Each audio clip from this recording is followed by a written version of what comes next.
It's another episode of Labor Lens where we bring to you updated information in the world of work and pay. I am Sharon Ijason. On this episode of the program, we will be focusing on some health workers of the Federal Medical Center in Owerri. They accuse the hospital management of victimization. We will be right back.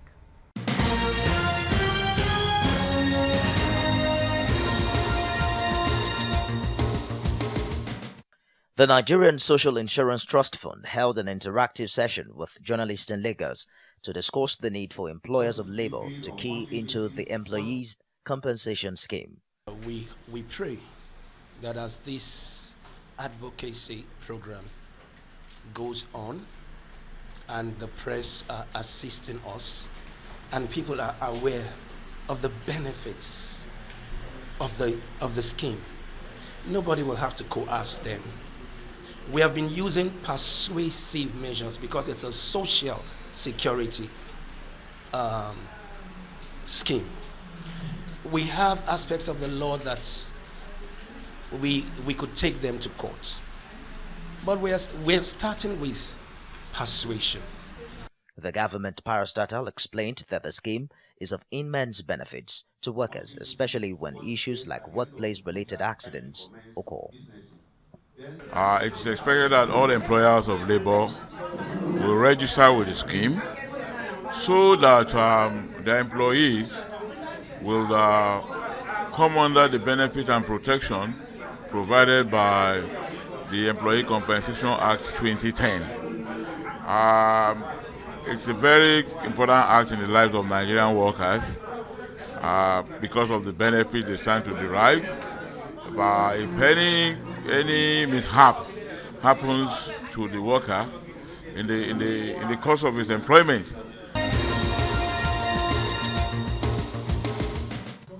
The Association of Senior Civil Servants of Nigeria has urged the federal government to speed up the negotiation of the consequential adjustment in salaries arising from the new national minimum wage. Secretary General of the association, Bashir Lawal, in an exclusive interview, says members need to be patient as he assures them of proactiveness from the union. I note that the committee to do the adjustment in salaries arising from the national minimum wage of 30,000 naira was inaugurated some few days back and given 4 weeks to complete its assignment. Members are very hopeful.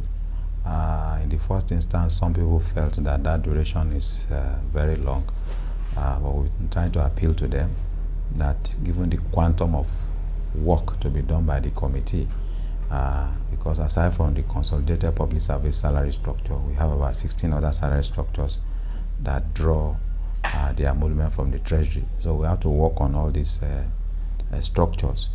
The union also wants the government to reintroduce the payment of gratuity.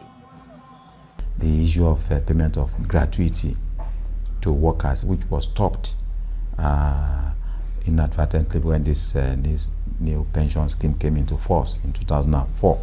So all of us have agreed that now that there was no law in place then to warrant the stoppage of gratuity. So it's a legitimate right of workers, and we are pressing hard for its reintroduction without prejudice to the current pensions law. It's a kind of parting gift by the employer to the employee, a kind of thank you for the services you have rendered.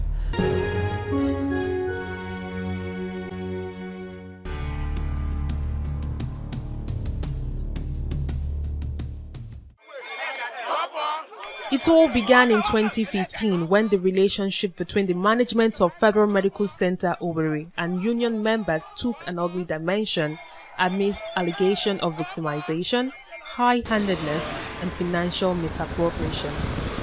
A few years down the line, those affected say not so much has changed. Actually, the workers in FMC Owerri, we've been in this struggle since 15th May 2015, and the struggle lingered up to October 20 October 2016. The background of the struggle was that we were fighting against corruption and act of impunity that had been, in existence with then management, headed by Dr. Mrs. Angela Owakwem. As I speak to you, there are two camps in the hospital. You are either pro-management or anti-management. And that is what the management has institutionalized. As we speak, in fact, it has got to an extent wherein if you do social events or whatsoever you are doing or you are applying for in the hospital, you need to belong to either the management camp to have it approved or it is not approved. I recently took a trip to Owerri, the Imo State capital, where I met with Uche Uchegwu, a physically challenged staff of the Federal Medical Center, who shared his story with me on a career that spans more than 2 decades.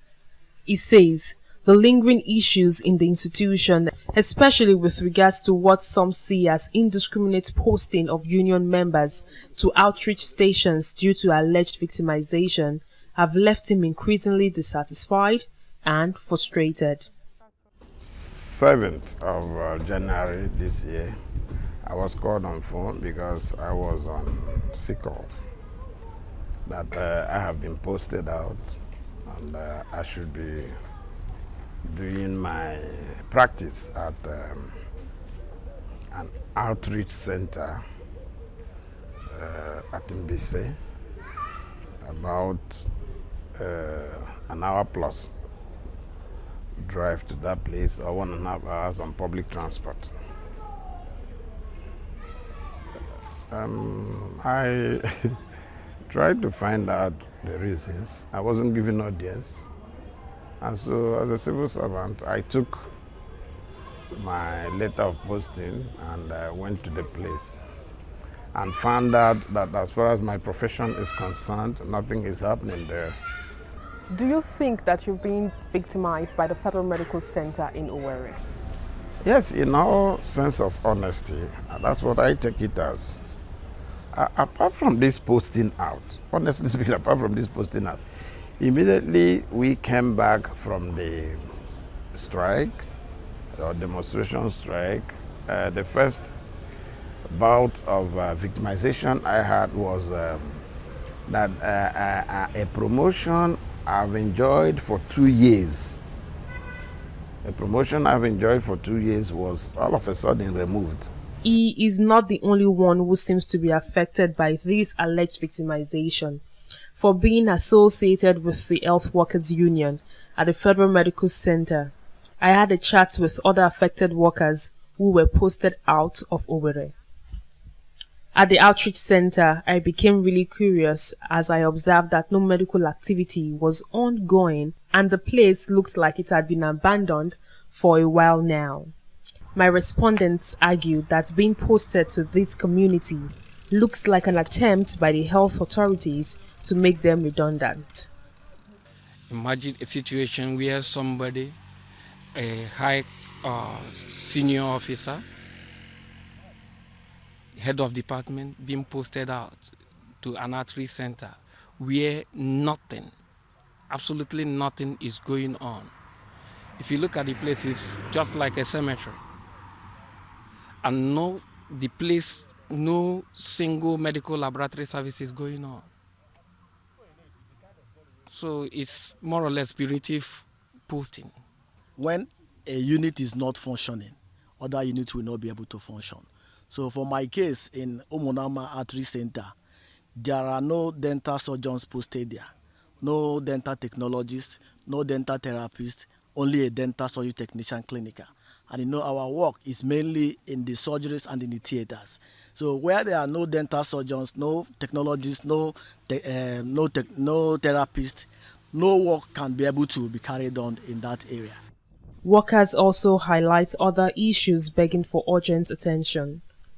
There's also this case of another staff in dental department whose superior took money from a patient, and that patient happens to have been a patient that was planted by management to spite some staff. At the end of the day, both the superior and his junior were found culpable by the committee set up. They served the necessary punishment, which was 3 months suspension, only for the subordinate to eventually be sent out of the service, while the superior continues to remain in service, enjoying every single patronage simply because she belongs to the management camp. The 2015 promotion was not conducted in 2016 while we were still agitating. So our members were not really, they didn't go for the promotion. That's the part of us that we are agitating. So in 2017 there was promotion, and what we expected was that those ones that were left out in 2016 that were due in 2015, they would have been promoted and the promotion would have been harmonized. Then another point is because of the agitation, we have lost 4 months salary. The 4 months salary we are seized since 2015 to 2017 February. So now in all, FMC Owerri had lost 5.5 months salary. That's including the 1.5 months salary that the nationwide JOSU is suffering. Reacting to the developments, the Chief Medical Director of Federal Medical Center Owerri said posting will be continuous. I have well over close to 2,800 staff. And you're talking about, is it 3 staff? So how come I singled them out for victimization? The question to ask them is, where they were posted to, are they the pioneer staff there? Were they the first people ever to go there? The answer is no. Where they are posted, are there other people? Are there nurses working there? Are there doctors working there? Are there other staff, ancillary staff working there? There are. So why is their own considered victimization? You see, rotation postings are an integral part of public service. In fact, a few staff, sometimes you promote them out of relevance. You needed to go around to get a feel of the different areas of your work. You will be able to supervise those that are coming behind you. Because you cannot supervise a staff whose job schedule you don't understand. We are a tertiary hospital. Ideally, most of primary care happens more in those areas. Even up to secondary care. We have a general hospital in Abombise.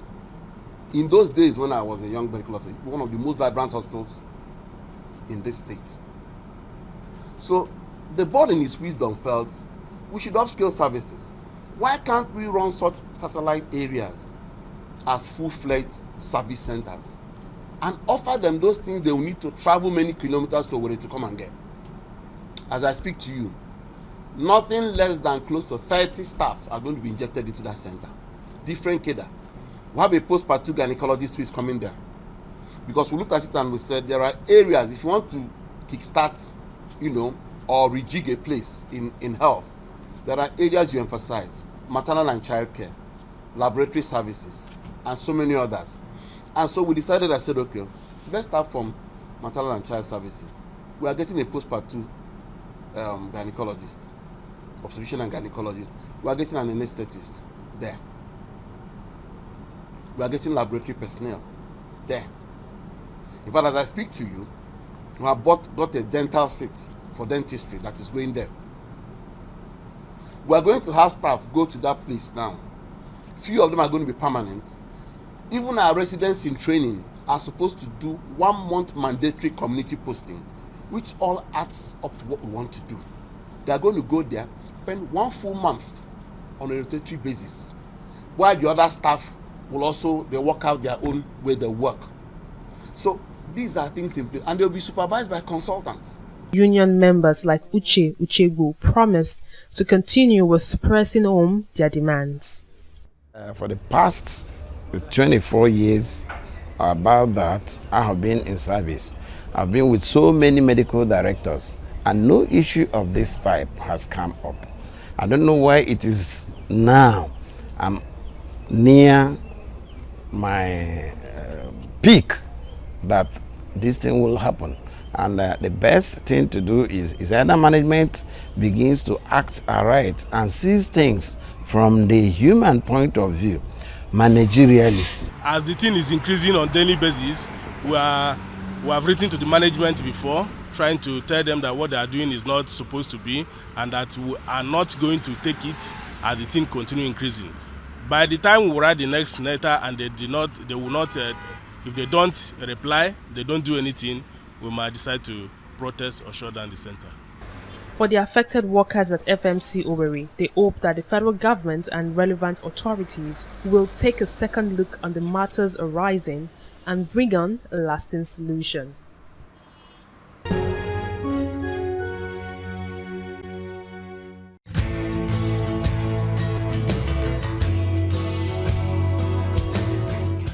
On the Profile interview segment this week, I spoke with the president of Medical and Health Workers Union, who also doubles up as the president of JOESU. He tells me he wants the federal government to intervene on the plight of some medical health workers in FMC Owerri. He also tells me his expectations in the healthcare sector. Take a listen.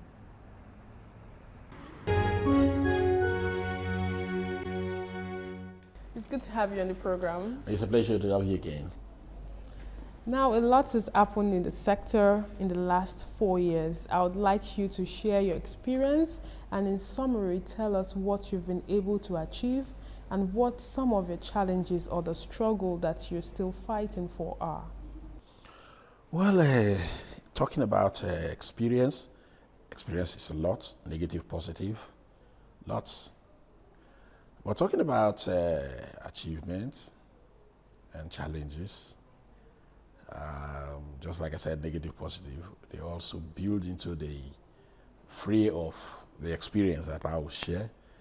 If you ask me to share a specific experience, I would want to say the most harrowing experience that I've seen in the last 4 years is the high level of insincerity, the high level of dishonesty of the Federal Ministry of Health, coupled with the high interest in promoting corruption by the Federal Ministry of Health.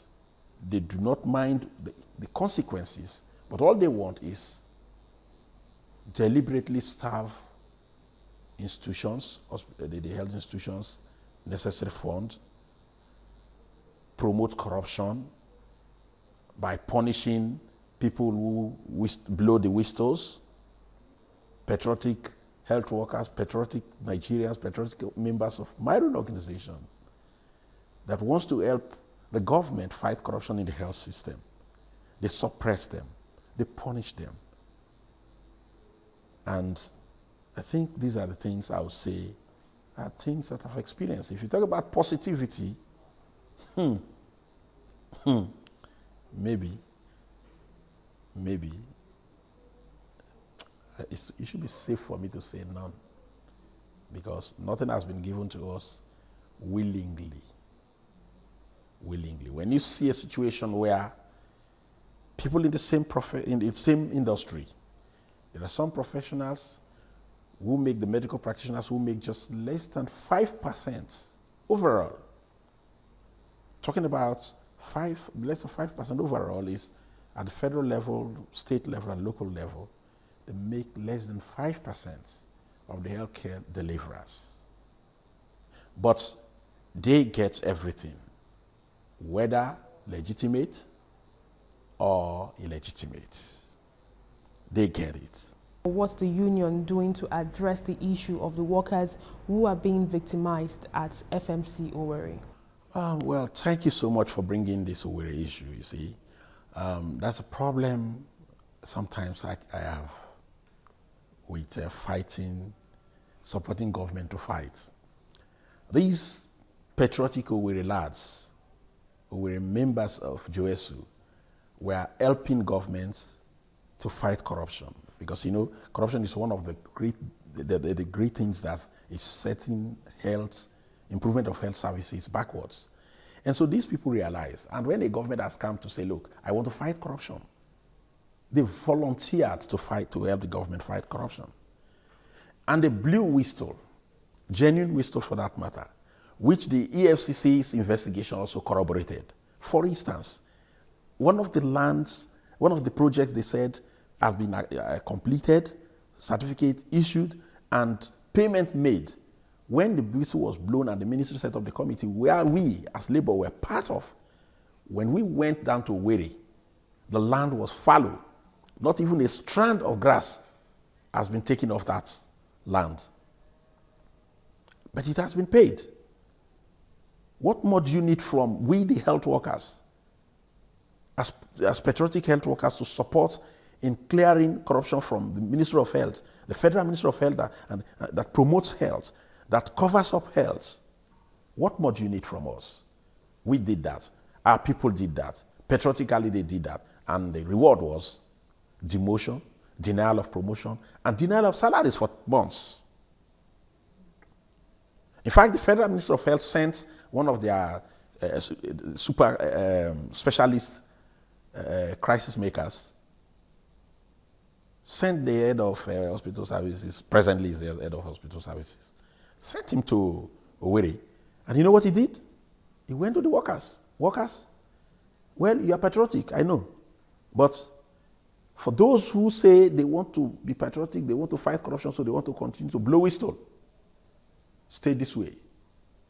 Your reward is going to be that you lose your salaries, you lose your promotions, and you lose your positions if you are heads of units and all that. Those who want to stay with the MD passed this way, and a few passed. And true to type, when they now instituted a promotion exercise, knowing fully well that the workers were on strike because the government, the Federal Ministry of Health, tried to return a person who paid millions of naira for an unexecuted job. And they wanted to return that person because after they blew the whistle, EFCC went and then also saw more infractions of inflation of jobs or purchases. 300,000 things bought with 300,000 inflated to 3 million to 33 million, and so on. So with the EFCC confirming this, these workers would have been positively rewarded. But the reward is they are still languishing, no salaries. And I'm using this opportunity to call on government. The second coming of Mr. President should be a correction project. And if he would want to encourage us as health workers to support his fight against corruption and clean the health system so that Nigerians will get better health, so that if 100,000 is sent out to buy equipment or tools to deliver health to Nigerians, let it be used appropriately. If that is what the government wants, then these ills, even in jute, these ills should be addressed. And again, the fairness that we've been talking about, the equity that we've been talking about. If I was earning 20 naira and somebody was earning 60 naira, if you find it necessary, plausible, even against professional advice of the Incomes and Wages Commission, to increase that person's salary to 90 naira, and that I am now asking, okay, since you've increased that person's salary to 90 naira by 30,000, please increase mine too by that percentage. Is that equality? Is that equality? That is equity. When you were earning 60 naira, I was earning 20 naira. There's a difference of 40 naira. You've gone to 90 naira. Give me 50 naira. Maintain that 40 naira difference. Is that equality? So I don't know why they have developed the penchant for misinforming Nigerians. So that's why adjustment of the coins is a key tool to enshrine harmony and peace in the health system. And I'm calling on the president. In fact, it's unsolicited advice. I'm not charging him for this advice. I'm not asking him to pay me allowances or salaries as SSA or SA on health and peace. But I'm giving it to him. If he does that, surely he will be making the health system move forward. It shouldn't depend on those who represent just for less than 5% to say, oh, if you do this, I'll do that. And then because, so the appointment is key. That's why, like I started, the appointment, fair appointment of the management cadre is important. And to resist the temptation of appointing a medical doctor as a minister of labor is also very important. When a neutral person is there, there's more peace in the health system, and there's more peace in the industrial system. Late Ocholi is a living example of that. The Honorable Minister of State Health then, but late Barrister Ocholi, came into this matter, and within months, he was almost resolving it before the cold hands of death took him away. And since then, we have reversed 33 kilometers backwards. We are just about 200 meters to the end, but we have reversed 33 kilometers backwards. And I want, Mr. President, before they begin to blackmail us as troublemakers, strike mongers, the truth should be heard from us. And let the truth set us free. And that's all we can take on today's edition of the program. Join us next week for a fresh edition of the show. I am Sharon Ijason. Thanks for watching, and remember, labor creates wealth.